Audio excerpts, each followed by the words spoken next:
Shalom. கர்த்தருடைய நாமம் மகிமைப்படுவதாக. கர்த்தருக்குள் பிரியமானவர்களே, வேத வசனம் இப்படியாக சொல்லுகிறது. அப்பொழுது அவன் தனக்கு தரிசனமான கர்த்தருக்கு அங்கே ஒரு பலிபீடத்தை கட்டினான். ஆதியாகமம் 12:7. கர்த்தருக்குள் பிரியமானவர்களே, இன்றைய நாளிலும் இந்த பரிசுத்தமான இந்த ஓய்வு நாளில் தேவனுடைய சமூகத்துக்கு செல்லுகின்ற நீங்களும் நானும் தியானிக்க அல்லது தெரிந்திருக்க வேண்டிய ஒரு காரியம். ஆராதனை நேரங்களில், ஜபத்து நேரத்தில், ஆண்டுடைய வார்த்தையை பகிர்ந்து கொள்ளுகின்ற நேரம், காணிக்கை, இப்படி அநேக விதமான எதிர்பார்ப்புகளோடு கூட ஆண்டவர் இன்னைக்கு என்ன பேச போகிறார், என்னுடைய கவலைகள், என்னுடைய கஷ்டங்கள், என்னுடைய பயம், என்னுடைய தனிமை, என்னுடைய வியாதி, இந்த நேரத்தில் ஆண்டவர் எனக்கு என்ன ஆறுதலான வார்த்தைகள் பேச போகிறார் என்று அநேக எதிர்பார்ப்புகளோடு கூட நம்ம ஆண்டவருடைய சமூகத்துக்கு போகிறோம். இல்லை, ஒரு சிலவங்க ஆண்டவருக்கு நன்றி செலுத்தணும்னு போகிறாங்க, ஒரு சிலவங்க ஆண்டவர்கிட்ட ஜெபிக்கணும்னு போகிறாங்க. இப்படி நிறைய கோணங்களில் நம்ம ஆண்டவருடைய சமூகத்துக்கு போகிறோம். ஆனால் இங்கே பாருங்கள், இன்றைக்கி நம்ம தியானிக்க போகின்ற ஒரு காரியம் நம்மளுக்கு ஒரு புதிய ஒரு காரியத்தை நமக்கு கற்றுத்தரும். ஆபிரகாம் என்கிற தேவ மனிதன் ஆண்டவருடைய அழைப்பை பெற்றவனாய் ஆண்டவர் அவரோடு கூட பேசி, நான் உனக்கு இப்படியாக செய்ய போகிறேன், நீ அந்த வாக்குத்தத்த தேசத்திற்கு நான் உனக்கு கொடுக்க போகிறேன், நீ அங்கே போ என்று சொல்கிறார். அநேக ஆண்டுகளுக்கு பிறகு அவர் அந்த இடத்துக்கு வரார். வந்த உடனே ஆண்டவர் இரண்டாவது முறையாக ஆபிரகாமுக்கு தரிசனமாகிறார். அப்போ ஆபிரகாம் தன்னுடைய மனைவி பிள்ளைகளோடு கூட கொண்டு வருகிறார். அவங்க பிள்ளைகளுக்கு, மனைவிக்கு இந்த தரிசனம் அவ்வளோவா புரியுமா புரியாதா தெரியல. ஒருவேளை அவங்க கேட்டிருக்கலாம், ஆண்டவர் உனக்கு சொன்னார் சொல்கிறேன், இது வரைக்கும் உன்கிட்ட பேசலையா, இது வரைக்கும் ஒன்றும் சொல்லலையா, இது வரைக்கும் உன்னை திரும்ப சந்திக்கலையா, இப்படி நிறைய விதங்களில் அவரை கேட்டிருக்கலாம். ஏன்னா அவரோடு கூட பெரிய ஒரு கும்பல் வருகிறது. தனிமையின் பாதை, யாரும் துணை இல்லாத ஒரு நிலை, யார் அழைச்சாங்களோ அவங்களுடைய கைடன்ஸ் இல்லாத ஒரு நிலை. அவங்க என்ன பண்ணுறாங்க, எல்லாவற்றையும் விட்டுட்டு வராங்க. அவங்க ஒரேடியாக அவங்க பயணம் செய்யலை. ஒரு இடத்துல தங்கி, ஒரு சில இடத்துல மாதங்கள், வருடங்கள் தங்கி, அங்கேருந்து கொஞ்சம் கொஞ்சமாக அவங்க மூவ் ஆகி அந்த பரிசுத்தமான ஆண்டவர் தெரிந்து கொண்டு அந்த இடத்துக்கு வராங்க. இப்போ வந்துட்ட உடனே ஆண்டவர் அவருக்கு தரிசனமான உடனே ஒரு பெரிய ஒரு சந்தோஷம். எவ்வளவு எதிர்பார்ப்புகளோடு இருந்திருப்பார்ல. அவருடைய சந்தோஷத்தை நம்ம அளவிட முடியாது. ஏன்னா இத்தனை வருஷத்துக்கு அப்புறம் அழைச்சவர், சொன்னவர், நடத்தினவர் இப்போ திரும்ப அவர்கிட்ட பேசுகிறாருன்னும் போது அந்த சந்தோஷத்திற்கு அளவில்லை. அதனுடைய ஒரு மிகுதியாக தான், அதனுடைய ஒரு மிகுதியினுடைய வெளிப்பாடு தான் அங்கே நமக்கு தெரிகிறது. அவர் ஒரு பலிபீடத்தை அங்கே கட்டுகிறார்.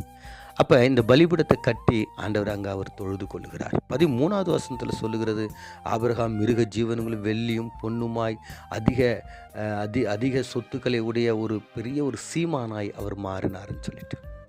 இப்பயும் பாருங்கள், அந்த இடத்துல சொல்லுது, 4வது வசனம் சொல்லுது, அவர் அந்த இடத்துக்கு வந்துட்ட உடனே ஒரு பலிபீடத்தை உண்டாக்கினதுமான அந்த முதல் இடத்துல அவர் எங்கே பலிபீடத்தை உண்டாக்கினாரோ அங்கே வந்துட்டு அவர் என்ன பண்ணார், அங்கே ஆபிரகாம் கர்த்தருடைய நாமத்தை என்ன பண்ணார், தொழுது கொண்டார்.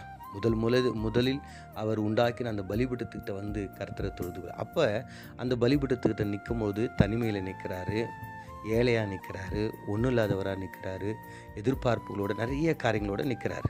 ஆனால் இப்போ நிற்கும் போது பார்த்திங்கன்னா அவர்கிட்ட நிறைய ஆஸ்திகளுடையவராய் நிற்கிறார். பணம், பொருள் எல்லாமே இருக்குது, பெரிய சீமானாக இருக்கிறார். ஆனாலும் ஆண்டவர் அவர் தொழுது கொள்றதை விட்டுட்டு அவர் பின்வாங்கலை. அவர் பாருங்கள், பணம் வந்துச்சு, பொருள் வந்துச்சு, எல்லாம் வந்துச்சு, ஆனால் ஆண்டோடைய அன்பிலிருந்து அவரை யாரையும் பிரிக்க முடியல. பழைய இல்லாதப்ப அவர் எப்படி இருந்தாரோ அப்படியே தான் இருக்கிறப்பையும் அவர் இருக்கிறார். கர்த்தருக்குள் பிரியமானவர், இந்த காலை நேரத்தில் நீங்கள் நான் தியானிக்க போகின்ற, அது தியானித்து கொண்டிருக்கிற ஒரு காரியம் என்னன்னா, நீங்கள் எப்படி இருக்கிறீங்க? ஆதியில் கொண்டிருந்த அந்த அன்பு இன்னமும் இருக்கா?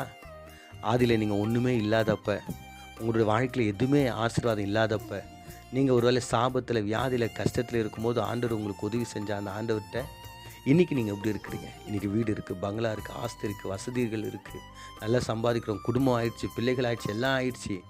ஆனால் இன்றைக்கி அப்போ இருந்த அதே ஆபிரகாமை போல் நீங்கள் இருக்கிறீங்களா? அப்போ இருந்த அதே அன்பு, அப்போ இருந்த அதே ஜபம், அப்போ இருந்த அதே பரிசுத்தம், அப்போ இருந்த அதே பாரம், அதே அன்பு உங்கள்கிட்ட இப்போ வரைக்கும் இருக்கா? ஆபிரகாமை பாருங்கள், பணம், பொருள், ஆஸ்தி, சீமானாய், உயர்வு எல்லாம் வந்துச்சு.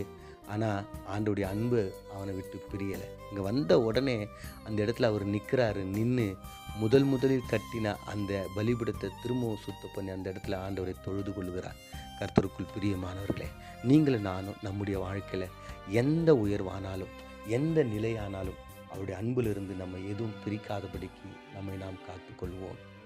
நம்ம எல்லாரும் கண்களை மூடி செபிப்போம். எங்களை அதிகமாய் நேசிக்கிற எங்கள் பரலோக தகப்பனே, நாங்கள் தியானித்த இந்த வேத வசனத்தின் பிரகாரம் ஆண்டவரே, ஆபிரகாம் ஆண்டவரே முதலில் கட்டின அதே பலிபீடத்துக்கிட்ட அப்போ ஒன்றுமில்லாதவனாய் இருந்தான், இப்பொழுது எல்லாம் உடையவனாய் இருந்தாலும் உம்முடைய அன்பை விட்டு அவன் பிரியாதபடிக்கு நிலைத்திருந்தார் ஆண்டவரே.